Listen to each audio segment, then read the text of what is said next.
Friends today will discuss the law that is the Amontons law और Gay Lussac's law. ये बेटा जो आपके पर्टिकुलरली गैस लॉज हैं उस सीरीज में थर्ड लॉ है और इससे पहले आपको बॉयल्स लॉ और चार्ल्स लॉ को देखना एसेंशियल है बिकॉज अगर आप उन लॉज को देखोगे then there are so many basics हैं जो आपके उस लॉज में क्लियर हो जाएंगे जो यहाँ पर आपको मतलब यूज़ करने हैं बेसिकली। ठीक है, so if you have not seen the Boyle's law Charles law then go and see the lecture, then you will see this particular lecture of that is Amonton's law. So I'll start the law. What the law says that the pressure of a gas is directly proportional to temperature at constant volume. Clear? चलिए पहले इसको explain करते हैं. What is the reason for it, or you can say explanation. So बेटा यहाँ पर दो meaning है मेरे. That if I increase the temperature, the pressure of the gas increases, and second is if I decrease the temperature, then the pressure of the gas decreases. तो पहले यहाँ से स्टडी करते हैं कि क्या होगा जस्ट सी आउट। अगर आप टेम्परेचर इंक्रीज करोगे so kinetic energy of gas molecules increases. अगर काइनेटिक एनर्जी गैस मॉलिक्यूल की क्या करेगी, इंक्रीज करेगी।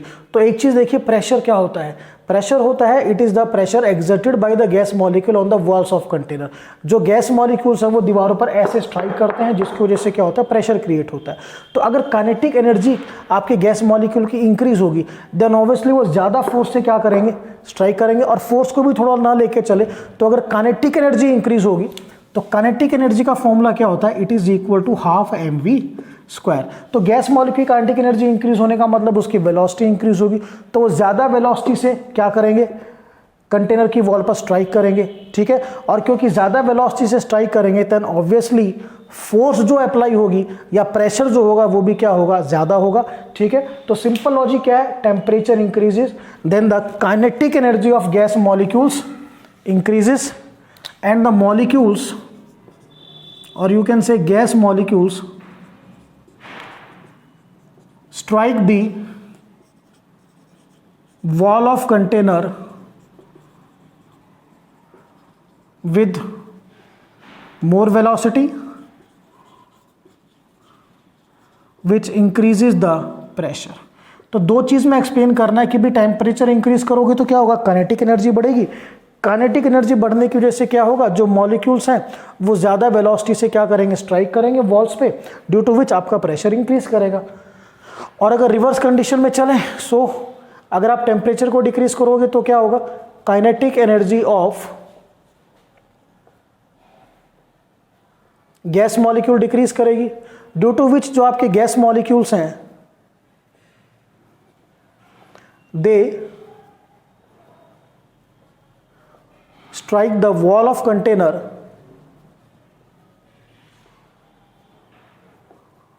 with less velocity। वो लेस वेलोसिटी से स्ट्राइक करेंगे ड्यू टू विच जो प्रेशर है वो क्या करेगा, डिक्रीज करेगा। सो ये तो थी एक्सप्लेनेशन ऑफ द लॉ कि टेम्परेचर इंक्रीज करने से क्यों प्रेशर इंक्रीज होता है या टेम्परेचर डिक्रीज करने से प्रेशर क्यों डिक्रीज होता है। Now students we will continue the law. So एक बार फिर से देखते हैं what is the definition of the law. He says that the pressure of a gas is directly proportional to temperature at constant volume. If I remove this proportionality then I get P is equal to K और T as it is. Here K is said to be the proportionality constant और basically ये Amontons law है, so we will say it as Amontons constant. अब क्योंकि बेटा ये proportionality constant है, it is not the universal constant, so it depends on nature of gas. Now as far as definition is concerned, so all of you know K is equal to P upon T, clear, at constant volume. So it is simply the ratio of the pressure applied by the temperature of a gas at constant volume. Now as far as units are concerned, P is equal to this will be K is equal to P upon T. So बेटा अगर आप pressure को atmosphere में express करोगे और temperature को kelvin में, so it will B atmosphere per kelvin. ठीक है ना। और अगर आप SI सिस्टम की बात करोगे तो प्रेशर आपका किस में होगा, पास्कल में, टेम्परेचर केल्विन में। तब जो आपकी यूनिट्स होंगी these are pascal per kelvin. तो ये था रिगार्डिंग यूनिट्स, ठीक है। Now we will do the mathematical treatment और you can say the experimental proof of the Amontons law. Mathematical और experimental proof of the law. So इसमें देखिए बेटा हम स्टार्ट करते हैं। सपोज ये हमारा सिस्टम है जिसमें प्रेशर P1 है, टेम्परेचर T1 है, ठीक है। If I change the temperature, अगर हम टेम्परेचर को चेंज करेंगे तो टेम्परेचर चेंज हो गया T1 से T2, then obviously pressure also changes. तो प्रेशर क्या हो जाएगा बेटा P1 से P2 एट कांस्टेंट वॉल्यूम। तो ध्यान रखना है आपको, जब आप टेम्परेचर को चेंज करोगे T1 से T2, देन ऑब्वियसली जो आपका प्रेशर है वो भी चेंज होगा P1 से P2। तो यहाँ पर जो आपका अमंटन कांस्टेंट है ये है P1 upon T1, equation number 1। और यहाँ पर जो आपका अमंटन कांस्टेंट है K is equal to P2 upon T2, this is equation number 2। Now see from 1 and 2 we get that P1 upon T1 this is equal to P2 upon T2, clear to all of you। और यहाँ से ये भी आता है कि जो आपका P by T है वो क्या है आपका constant which is said to be Amonton's constant। So student, this is regarding the mathematical or you can say experimental proof of the law. Now we have to study the graphical details of Amonton's law।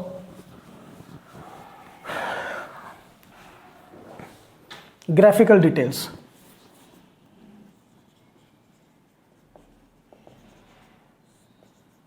So graphical details में देखिए बेटा ध्यान से, we know that P is equal to K into T, ये चीज़ आपको अच्छी तरह से पता है, ठीक है, कि प्रेशर जो है वो डायरेक्टली प्रोपोर्शनल टू टेम्परेचर है एट कांस्टेंट वॉल्यूम।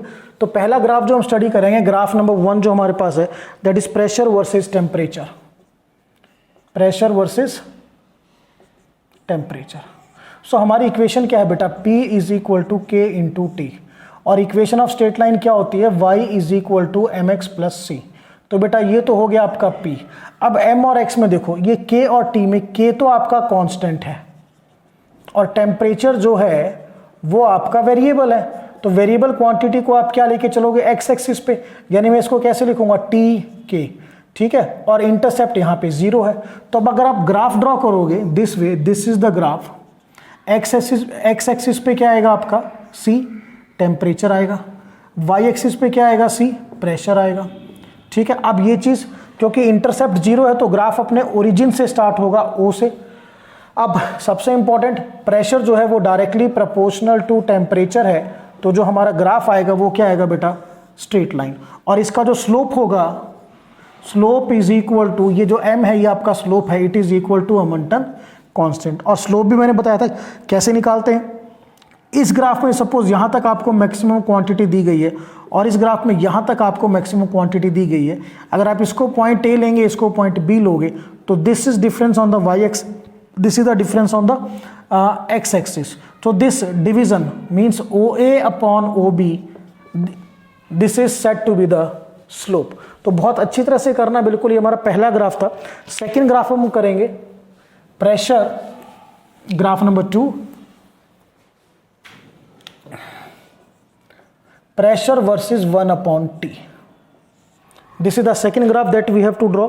सो बेटा सिंपल सा लॉजिक है, जो प्रेशर है वो डायरेक्टली प्रोपोर्शनल टू टेम्परेचर है, तो pressure is inversely proportional to 1 upon T, ये आपको ध्यान रखना है, ठीक है। So here what will I get, simply ये आपका 1/T बेटा, ये आपका प्रेशर। तो अगर दो क्वांटिटीज इनवर्सली प्रोपोर्शनल होती है तो हमें कुछ इस तरह का ग्राफ मिलता है, ठीक है। तो ये चीज आपको अच्छी तरह से ध्यान रखनी है कैसे काम करना है, ठीक है। Now the third graph, we know that P upon T is equal to K, ये क्वांटिटी कांस्टेंट है। सो अगर आप P बाई T और वर्सेस टेम्परेचर के बीच में ग्राफ ड्रॉ करोगे तो आपको स्ट्रेट लाइन ग्राफ मिलेगा इस तरह का। अब इस ग्राफ में क्या है, देखो ये ग्राफ राइट साइड में जा रहा है, राइट साइड का मतलब टेम्परेचर इंक्रीज कर रहा है, बट हर पॉइंट पर जो वैल्यू है वो क्या है, P बाई T की वैल्यू क्या है, constant K।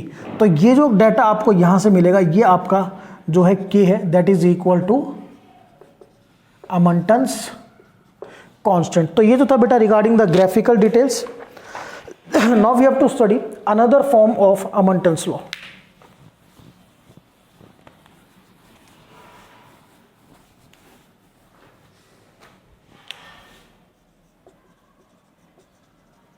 Another form of Amontons law. इसको स्टडी करने से पहले एक छोटा सा टॉपिक जो इसी में कंटिन्यू में रहेगा, that is absolute zero temperature. ये बेटा हमने चार्ल्स लॉ में भी किया था। तो एब्सोल्यूट जीरो टेम्परेचर क्या होता है, देखिए अकॉर्डिंग टू चार्ल्स लॉ, जब हमने चार्ल्स लॉ के अकॉर्डिंग इसको डिफाइन किया था, तो it is the temperature at which the volume of gas is zero. और ये आया था बेटा -273 डिग्री सेल्सियस। ठीक है, तो -273 डिग्री सेल्सियस पर जो कि आपका एब्सोल्यूट जीरो टेम्परेचर है, वहां पे गैस की वॉल्यूम क्या है, जीरो। तो अगर गैस की वॉल्यूम जीरो यानी गैस प्रैक्टिकली एग्जिस्ट ही नहीं करेगी। तो अगर गैस एग्जिस्ट नहीं करेगी तो प्रेशर भी क्या हो जाएगा, जीरो होगा। ठीक है, सो अकॉर्डिंग टू अब अमंटन्स लॉ हम इसको फैक्टर को क्या करते हैं, इक्वेट करते हैं। तो अमंटन्स लॉ के अकॉर्डिंग क्या है, it is the temperature at which the pressure of the gas is zero। और ये भी आपका -273 डिग्री सेल्सियस आएगा। तो दोनों ने अपने अकॉर्डिंग डिफाइन किया। ठीक है, तो अब अगर मैं इन दोनों को मर्ज कर दूं तो what is the definition of absolute zero temperature. So simply definition क्या आएगी बेटा, it is the temperature at which the volume of gas and pressure of gas is zero. और इसकी वैल्यू क्या है, इट इज -273 डिग्री सेल्सियस। तो चलिए इसको ग्राफिकली भी देखते हैं एक बार, then we will do the next part.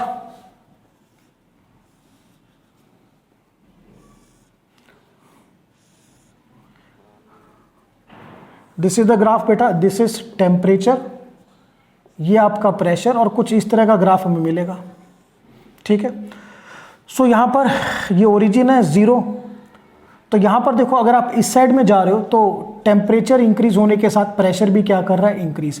अब इस ग्राफ को अगर मैं ऐसे नीचे बैक डायरेक्शन में लेके आऊंगा, एक्स्ट्रापोलेट करूंगा, अब यहां पर जब ये ग्राफ पहुंचता है इस पॉइंट पर, तो इस पॉइंट पर देखो प्रेशर एक्सिस की वजह से जो प्रेशर ऑफ द गैस है वो क्या है, जीरो। और यहां पर जो आपको टेम्परेचर मिलेगा वो कितना मिलेगा, -273 डिग्री सेल्सियस। तो ये हमने बिहेवियर ड्रॉ करा एक पर्टिकुलर गैस का, जिसमें हमने टेम्परेचर को इंक्रीज किया या चेंज किया, तो प्रेशर में क्या मिला हमें। तो इस ग्राफ को जब हम बैक डायरेक्शन में लेकर आए तो यहाँ पर ये इस पॉइंट पर आकर जो आपकी गैस है उसका जो प्रेशर है वो क्या हो गया, जीरो। और टेम्परेचर एक्सिस पर ये क्या मिली, -273। थोड़ा सा याद करो, जब हमने चार्ल्स लॉ किया था तो वहाँ प्रेशर की जगह क्या था, वॉल्यूम। देयरफॉर ये जो आपका एब्सोल्यूट जीरो टेम्परेचर है ये दोनों के अकॉर्डिंग इकट्ठा चलेगा। ठीक है, temperature at which volume of gas and pressure of gas is suppose to be zero. ठीक है, चलिए now we will continue the another form of Amontons law. देखिए इसको। So another form of Amontons law क्या है, देखिए ध्यान से। ये हमने ग्राफ ड्रॉ किया है बेटा। अब यहां पर ये है आपका, दिस इज V0। V0 क्या है, V0 का मतलब सॉरी V0 नहीं बेटा, P0 आएगा। ये क्या है आपका P0। P0 मतलब pressure of gas at 0 degree Celsius. यहां पे टेम्परेचर किस में लेके चलोगे आप, डिग्री सेल्सियस में। देखिए अब, so what will I right, P0 सबसे पहले, pressure of gas at 0 degree Celsius. अब देखो बेटा ये ग्राफ ऐसे जा रहा है, इसका मतलब अगर मैं टेम्परेचर इंक्रीज करूंगा तो प्रेशर इंक्रीज होगा। और अगर आप बैक डायरेक्शन में आओगे देन व्हाट हैपेंस, इसको अगर बैक डायरेक्शन में लाओगे तो टेम्परेचर डिक्रीजेस, प्रेशर इंक्रीजेस। सो ध्यान से देखना है, with 1 degree rise in temperature, अगर मैं 1 डिग्री टेम्परेचर बढ़ाता हूं, the pressure changes by, pressure कितना चेंज होगा, P0 अपॉन 273, 1 डिग्री। ठीक है, सपोज आप 20 से 21 डिग्री पर गए या 21 से 22 पर गए, तो कितना आपका इंक्रीज हुआ प्रेशर, P0 अपॉन 273। अब with T degree rise in temperature, अब आपने T डिग्री राइज किया, then pressure changes P not upon 273 into T. T का मतलब देखो बेटा, ये तो 1 डिग्री के साथ है। सपोज 20 डिग्री हुआ तो किससे मल्टीप्लाई करोगे? 20 से। 30 से हुआ तो मल्टीप्लाई किससे करोगे? 30 से। तो यहाँ पर सिंपल अगर हम लिखते हैं P T means pressure at T degree Celsius. Suppose आपको इस पॉइंट पे निकालना है प्रेशर, इस पॉइंट को मैं क्या लेके चलूँ? Pressure at T degree Celsius. तो आपकी कैलकुलेशन कहाँ से शुरू होगी? 0 डिग्री से, यानी पी नॉट प्लस, तो 0 डिग्री से यहाँ तक जो आपका प्रेशर इंक्रीज हुआ है वो कितना हुआ है? P not upon 273 into T. तो P not plus P not upon 273 into T. ठीक है, अब यहां पर देखिए पी नॉट भी कांस्टेंट है आपका, पी नॉट अपॉन 273 भी कांस्टेंट है। सो वी कैन से जो प्रेशर है वो किसके डायरेक्टली प्रोपोर्शनल है? टेम्परेचर के। ठीक है, अब यहां से इसका थोड़ा एग्जैक्टली फिजिकल मीनिंग समझिए। सपोज आपको प्रेशर निकालना है 20 डिग्री सेल्सियस पे। ठीक है, इस पॉइंट को अगर मैं मान के चलूँ 20 डिग्री सेल्सियस, चलिए इस पे आपको प्रेशर निकालना है। तो आप शुरू कहाँ करोगे? पी नॉट 0 डिग्री तक, और 0 से 20 में कितना इंक्रीज हुआ? P not upon 273 into 20। Similarly अगर आपको प्रेशर निकालना है -20 डिग्री पे तो पी नॉट, अब -20 के लिए क्या कीजिएगा बेटा? ये ग्राफ आप टेम्परेचर कहाँ लेकर जाओगे? -20 पर। तो जब आप टेम्परेचर 0 से कम करोगे तो क्या होगा? प्रेशर आपका डिक्रीज करेगा। कितना? P not upon 273 into 20। तो ध्यान रखिए जो बीच में प्लस आएगा जब आपका प्रेशर बढ़ेगा, यानी आप टेम्परेचर बढ़ाओगे। माइनस कब आएगा? जब आप टेम्परेचर कम करोगे, उससे प्रेशर आपका कम होगा। अब इसी इक्वेशन को थोड़ा देखते हैं कि ग्राफिकली ये कैसी है। वैसे मैं बता दूं, यहां जो आपका स्लोप आएगा, slope is equal to P not upon 273। चलिए अब इसको चेक करते हैं, जस्ट सी आउट। देखिए हमारी इक्वेशन क्या है। अगर मैं इक्वेशन को लेके चलूं तो इक्वेशन है बेटा P T is equal to P not plus P not upon 273 into T. तो y इज इक्वल टू, ठीक है बेटा, ये आपका हो गया एम एक्स और ये हो गया c। ठीक है, तो y एक्सिस पर हमने प्रेशर को प्लॉट किया है, ठीक है ना, x एक्सिस पर आपका टेम्परेचर है। ठीक है, तो स्लोप क्या हो गया? पी नॉट अपॉन 273, देखो m, और ये c क्या होता है? इंटरसेप्ट। अब इंटरसेप्ट की वैल्यू क्या है? P not. तो आपका ग्राफ कहाँ से शुरू है? पी नॉट से शुरू है। तो हर ग्राफ का एक रीजन होता है ओरिजिन का, जो आपको ध्यान रखना है। सेम मैंने यहाँ पर भी किया है। ठीक है, तो यहाँ से चलिए एक थोड़ा सा न्यूमेरिकल पार्ट कर ही लेते हैं, थोड़ा सा न्यूमेरिकल बेस्ड ऑन ग्राफ। अगर ग्राफ पर बेस्ड न्यूमेरिकल करने हैं तो पहला न्यूमेरिकल हम करते हैं कि I will give you a graph, you have to calculate Amontons constant. आपको अमंटन कांस्टेंट कैलकुलेट करना है। मैं यहाँ पर इसलिए करा रहा हूँ क्योंकि रिसेंटली हमने भी ग्राफ किए, तो साथ के साथ करेंगे तो ऑब्वियसली जो थोड़ी बहुत बेटा अंडरस्टैंडिंग है वो आपकी रेस करेगी। सो फर्स्ट इसमें जो हमें गिवन है graph, that is this is the graph given to us. और यहाँ पे बेटा प्रेशर, ये आपका टेम्परेचर, प्रेशर हमने लिया है एटमॉस्फेयर में और टेम्परेचर आपका ऑब्वियसली केल्विन में है। So this is 1, this is 2 unit are atmosphere, temperature 100 and 200। तो यहाँ पर अभी हमने जब स्टार्टिंग में बताया था कि आप प्रेशर और टेम्परेचर में ग्राफ ड्रॉ करोगे, ठीक है ना, तो जो आपका अमंटन कांस्टेंट होगा कि वो किसके इक्वल होगा? स्लोप। तो स्लोप कितना है यहाँ पे? यहाँ देखो 2 - 0 2 अपॉन 200 - 0 200, 2 अपॉन 200, तो ये क्वांटिटी 0.02 एटमॉस्फेयर पर केल्विन। ठीक है, चलिए अब सेकंड, यहाँ पे हमें जो क्वेश्चन गिवन है इसी में कैलकुलेट आपको सेम यहाँ पर भी क्या कैलकुलेट करना है बेटा? अमंटन्स कांस्टेंट ही कैलकुलेट करना है। अब जो ग्राफ गिवन है वो ये ग्राफ है, this is the graph given to us, this is P/T atmosphere per kelvin. Two values are given 0.1 0.2 and here temperature 100 kelvin 200 kelvin. So बेटा अब इस ग्राफ में P/T अपॉन T, आपको पता है जो P/T है वो कांस्टेंट है, इक्वल टू अमंटन कांस्टेंट, और ये क्वांटिटी हम ऐसे निकालते हैं, दिस वन इज के, और ये कितना है 0.2, and unit comes out to be atmosphere per kelvin. So this is the question number 1 कि हमने दोनों में क्या कैलकुलेट किया, अमंटन कांस्टेंट कैलकुलेट किया। नाउ क्वेश्चन नंबर 2 भी यही करते हैं, फिर हमारे ग्राफिकल क्वेश्चन साथ के साथ ही हो जाएंगे, न्यूमेरिकल पार्ट जो है ग्राफिकल क्वेश्चंस का। क्वेश्चन नंबर 2 में he says calculate the pressure of the gas at 100 degree Celsius, calculate the pressure of the gas at 100 degree Celsius. The graph given to us is this one is the graph. This one. This is 100 degree Celsius. This is 200 degree Celsius. ठीक है? And this is 5 atmosphere pressure, 10 atmosphere, 15 atmosphere, 20 atmosphere. So pressure at 100 degree Celsius.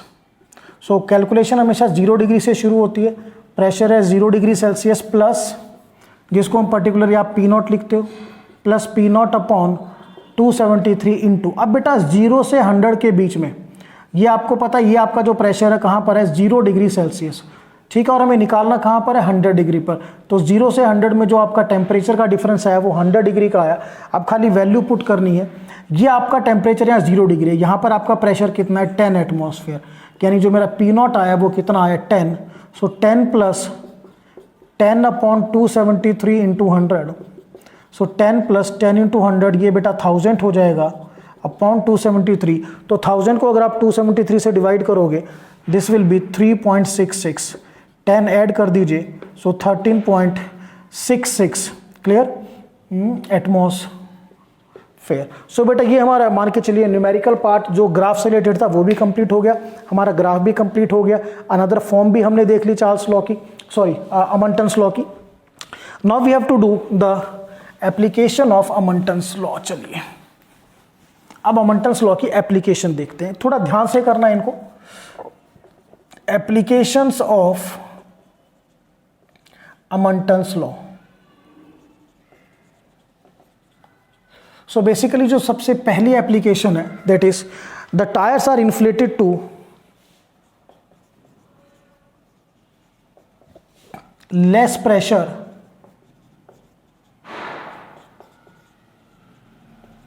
In summer. गर्मियों में tyre में जो हवा है वो हम कम भरते हैं, उसका रीजन क्या है देखिए, tyres are inflated to less pressure, ठीक है, गर्मियों में जो प्रेशर है वो कम रखा जाता है, उसका रीजन मैं बताता हूं। इन द समर अगर आप टेम्परेचर जो होता है नॉर्मली ज़्यादा होता है समर में, बताने की ज़रूरत तो है नहीं, ठीक है ना, समर में जो होगा टेम्परेचर ज़्यादा होगा, in the summer the temperature is more, temperature ज़्यादा होगा तो pressure of gas in the tyre is more, ये भी ज़्यादा होगी, and which leads to bursting, BURSTING, bursting of tyre, ठीक है। तो इससे बचने के लिए टायर्स को इन्फ्लेटेड क्या करेंगे, लेस प्रेशर पे करेंगे, ठीक है ना। If tyres are inflated to less pressure, अगर हम उनको लेस प्रेशर पे इन्फ्लेट करेंगे, ठीक है ना, then they will not burst. तो इस चीज़ को सिंपल सा ध्यान रखना है, समर सीजन में टेम्परेचर ज़्यादा होता है, टेम्परेचर ज़्यादा होगा तो जो गैस आपने भरी है टायर के अंदर, ठीक है, उसका जो प्रेशर होगा वो भी ज़्यादा होगा, it will lead to the bursting of the tyre. इस बस्टिंग से बचने के लिए हम जो टायर्स हैं उनको इन्फ्लेटेड करते हैं पहले से ही लेस प्रेशर पे, ठीक है। चलिए now the second application of Amontons law. Second application is that the aerated water bottles, aerated water bottles are kept under aerated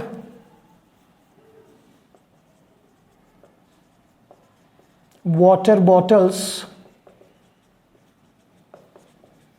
are kept under water during summers. सो बेटा aerated water bottle का मतलब just like आप you can समझिए cold drinks या वो drinks जिसमें आपका water के साथ गैस मिक्स होती है। तो क्या है था नॉर्मली क्या होता है गर्मियों में in the summer season what happens, temperature ज़्यादा होता है, temperature increases due to which the pressure of the gas in the bottle increases, pressure increase होगा and it may lead to bursting of the bottle. So इससे बचने के लिए क्या करते हैं, जो आपकी बॉटल्स हैं this aerated water bottles, to avoid this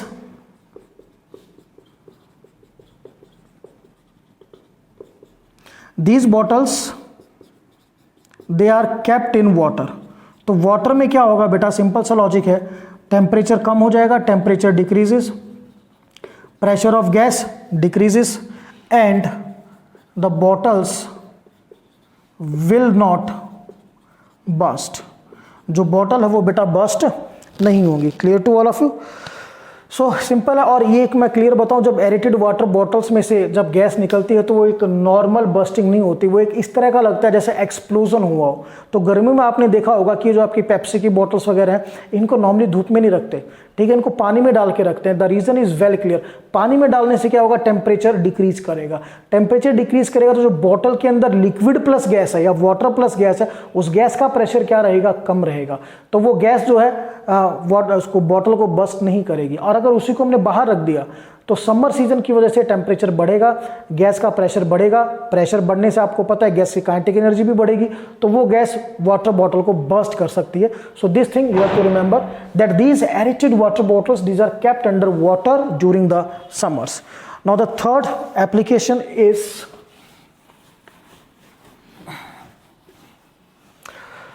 liquid ammonia bottles. Liquid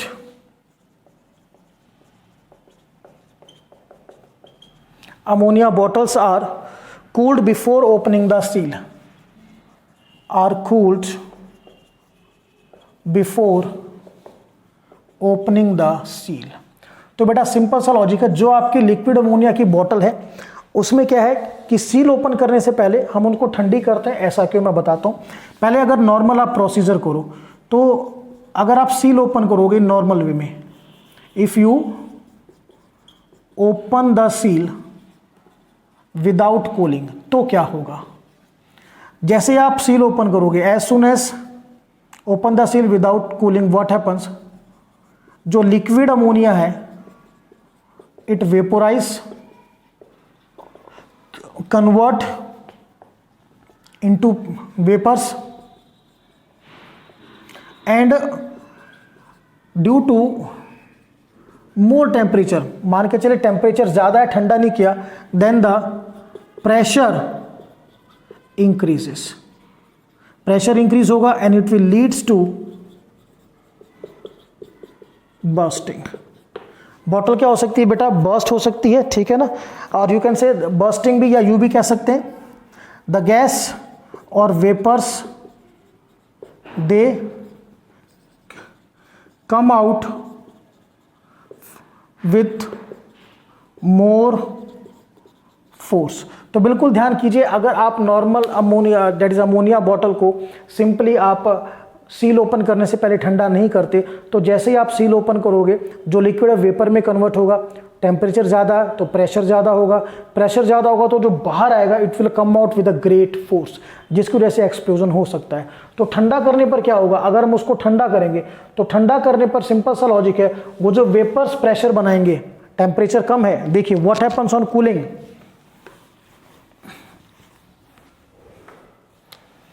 on cooling the pressure decreases and therefore the gas comes out normally, वो गैस नॉर्मली आएगी। कूलिंग नहीं करोगे तो गैस जो आई थी वो बहुत ज़्यादा प्रेशर के साथ आ रही थी, it may lead to the you can say bursting of the bottles. So these were the 3 applications of the you can say Amontons law. अब बेटा ग्राफिकल न्यूमेरिकल तो हमारे हो गए, now just see the numericals other than graphical numericals. So question number 1 is, a steel tank contains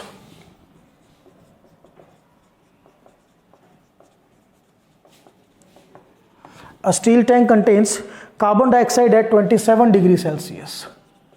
Carbon dioxide at 27 degrees Celsius and a pressure of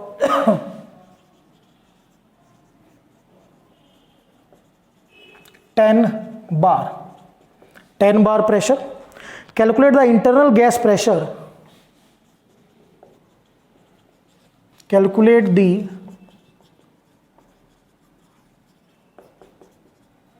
internal gas pressure when the tank and the gas is heated to, when the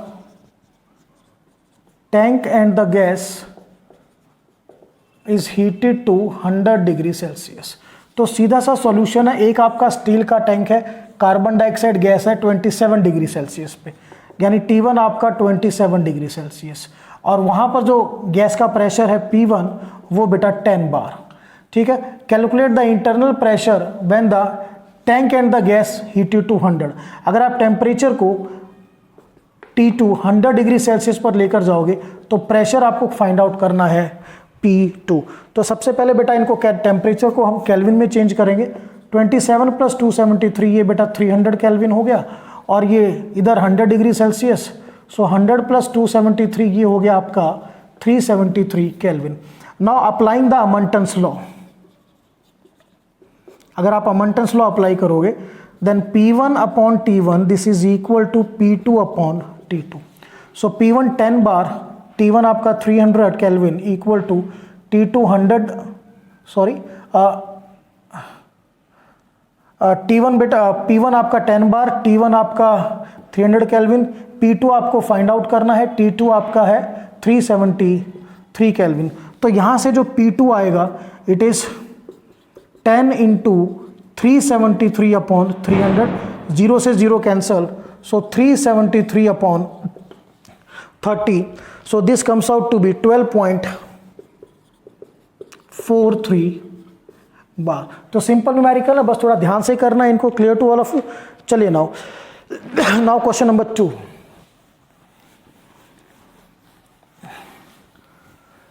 Second question. Now second question he says the internal pressure of the gas,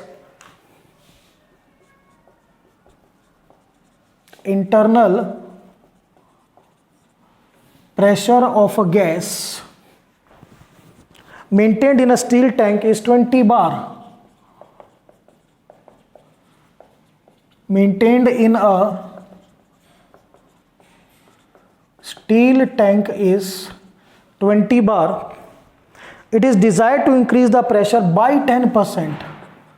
It is desired to increase the pressure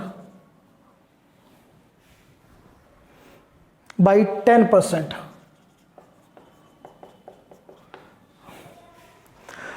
At to what temperature the tank must be heated? To what temperature the tank must be heated if the initial temperature is 27 degrees Celsius? If the initial temperature is 27 degrees Celsius. सो बेटा simple heat करते हैं। Internal pressure of the gas maintained in a steel tank, एक steel tank है आपका, इस steel tank में जो internal pressure maintained है वो आपका 20 बार है। It is desired to increase the pressure by 10%। हमने क्या किया, प्रेशर इज इंक्रीज्ड बाय 10%। ठीक है, तो प्रेशर जो हो गया वो भी निकालेंगे, कितना होगा P2, बट ये P1 है। To what temperature the tank must be heated, हमें किस टेम्परेचर तक इस टैंक को हीट करना है। If the initial temperature T1 is 27 degree Celsius means plus 273 आप ऐड करोगे तो ये कितना आएगा आपका 300 केल्विन। ठीक है, चलिए नाउ सिंपल लॉजिक। अब P1 T1 है, T2 मुझे निकालना है। अभी कह रहा है कि प्रेशर कितना इंक्रीज है 10%। तो P2 is equal to P1। P1 में कितना इंक्रीज है? 10% ऑफ P1। फिर से देखिए, P1 में कितना इंक्रीज करना है हमने? P1 का 10%। तो स्टार्टिंग प्रेशर मेरा था 20, तो 10% ऑफ P1 यानी 10/100 इंटू 20, ये बेटा 0 से 0 कैंसिल, 0 से 0, सो 20 + 2, ये आ गया आपका 22 बार। ये देखिए कैलकुलेशन जो मैंने करी है, ठीक है ना। प्रेशर आपका कितना इंक्रीज हुआ है? 10%। तो पहले कितना था? 20, उसमें 20 का ही 10% आपने इंक्रीज किया, तो P2 आ गया आपका 22 बार। अब आप सिंपल अमंटन लॉ अप्लाई कीजिए, P1/T1 equals to P2/T2। P1 आपका 20 बार है, T1 आपका 300 केल्विन है, P2 22 बार है, T2 हमें फाइंड आउट करना है। सो T2 it will B now 300 into 22/20, ये कैंसिल बेटा, 2 से 11, सो 30 into 11, 333 kelvin will be the answer, ठीक है। बट अब इसमें एक सिंपल सा लॉजिक है, यहाँ पे टेम्परेचर आपको सेल्सियस में दिया है, तो आप इस T2 को भी सेल्सियस में निकाल सकते हो। तो 330 minus 273, this comes out to be 57 degree Celsius, ठीक है। तो ये ध्यान रखना है कि प्रेशर इंक्रीजेस बाय 10% हमने कैसे निकाला, that is very important. So बेटा ये हमने नॉर्मल क्वेश्चंस किए थोड़ा। Now we will discuss some, एक न्यूमेरिकल एंट्रेंस का भी डिस्कस करते हैं। बेसिकली लगा तो वहां पर आपका अमंटन्स लॉ है, बट थोड़ा सा स्टेटमेंट में चेंज करते हैं। So just see though numerical from, इसमें एक ही क्वेश्चन करेंगे,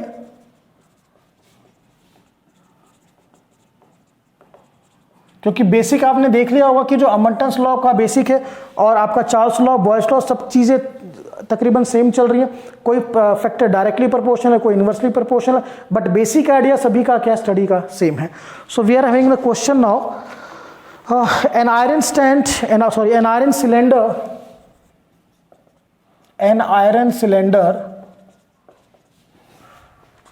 contain helium at a pressure of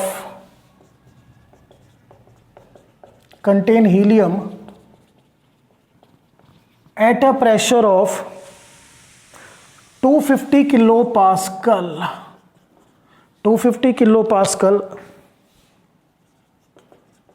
at 300 Kelvin. The cylinder can withstand a pressure of, the cylinder can withstand a pressure of 1 into 10 raised to the power 6 Pascal. The room catches fire. The room catches fire.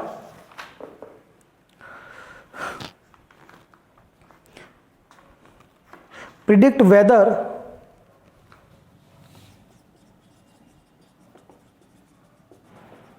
the cylinder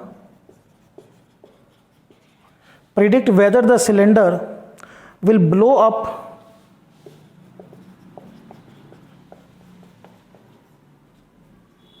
before it melts or not. Melting point of iron cylinder is 1800 kelvin. थोड़ा statement को समझिए, क्या हमारे पास condition है। ये हमारा एक iron cylinder है बेटा, दिस इज यू कैन से अ आयरन सिलेंडर। इसके अंदर जो प्रेशर है वो हीलियम गैस 250 किलो पास्कल में है। हीलियम गैस फिल्ड है कितने पर? It is filled at a pressure of 250 kilo pascal और temperature 300 kelvin and it contain the helium gas. The cylinder can withstand a pressure of, ये cylinder जो है ये मैक्सिमम जो प्रेशर विदस्टैंड कर सकता है दैट इज 1 into 10 की पावर 6 पास्कल। पहले समझा दूं, अगर इस सिलेंडर के अंदर गैस का प्रेशर इससे ज्यादा हो गया तो ये सिलेंडर क्या करेगा? It will blow. Be clear. अगर ये इतना प्रेशर टॉलरेट कर सकता है, अगर जो अंदर गैस है उसका प्रेशर इससे कम है then it will be normal, but अगर उसका प्रेशर इससे ज्यादा हुआ then this cylinder will blow. This thing you have to understand. So in case the room catches the fire, okay, predict whether the cylinder will blow up before it melts और not, ठीक है। इसने it catches fire, fire होने के बाद obviously बात है temperature बढ़ेगा, तो ये कह रहा है कि ये जो सिलेंडर है आपको बताना है इट विल ब्लो और नॉट। जो मेल्टिंग पॉइंट दे रखा है सिलेंडर का वो है 1800 केल्विन, यानी ये कब मेल्ट करेगा 1800 केल्विन पे, ये ध्यान रखना है। तो हम जो फाइनल टेम्परेचर लेके चलेंगे T2 वो हम क्या लेके चलेंगे 1800 केल्विन, और इस पे हम प्रेशर निकालेंगे। लॉजिक क्या है मैं समझाता हूँ कि अब ये जो प्रेशर हम कैलकुलेट करेंगे, ये प्रेशर जो मैक्सिमम प्रेशर ये टॉलरेट कर सकता है, अगर इससे ज़्यादा आ गया तो द सिलेंडर विल ब्लो, और इससे कम आ गया तो सिलेंडर ब्लो नहीं करेगा, तब वो इतने टेम्परेचर पे क्या कर जाएगा, मेल्ट कर जाएगा। फिर से समझिए, हम मेल्टिंग पॉइंट पर प्रेशर कैलकुलेट करेंगे। ये प्रेशर जितना ये सिलेंडर टॉलरेट कर सकता है, विथस्टैंड कर सकता है, अगर उससे ज़्यादा आया तो सिलेंडर आपका ब्लो करेगा, और अगर ये प्रेशर इससे कम आया तो सिलेंडर ब्लो नहीं करेगा, वहीं पर रखा हुआ क्या हो जाएगा, मेल्ट कर जाएगा, क्योंकि जिस टेम्परेचर पर हमने प्रेशर निकाला है वो क्या है, मेल्टिंग पॉइंट। चलिए अब हम अप्लाई करते हैं Amontons law, P1 upon T1 equals to P2 upon T2। तो P1 है आपका दैट इज 250 किलो पास्कल, इसको बेटा पास्कल में कन्वर्ट करेंगे, so this will be 250 into 10 की पावर 3 पास्कल। सो 250 इंटू 10 की पावर 3, T1 बेटा आपको 300 गिवन है, P2 हमें कैलकुलेट करना है, और T2 हमारा 1800 केल्विन है। तो यहाँ से जो P2 आएगा दैट इज 250 इंटू 10 की पावर 3 इंटू 1800 अपॉन 300। तो इस 0 से cancel, 3 6 18। So on solving this I will get 1.5 into 10 की पावर 6 पास्कल। P2 कितना है, 1.5 इंटू 10 की पावर 6 पास्कल, और ये सिलेंडर कितना टॉलरेट कर सकता है, 1 इंटू 10 की पावर 6 पास्कल। जो P2 है it is greater than the pressure that the cylinder withstand, उससे ज्यादा आ गया, इट मीन्स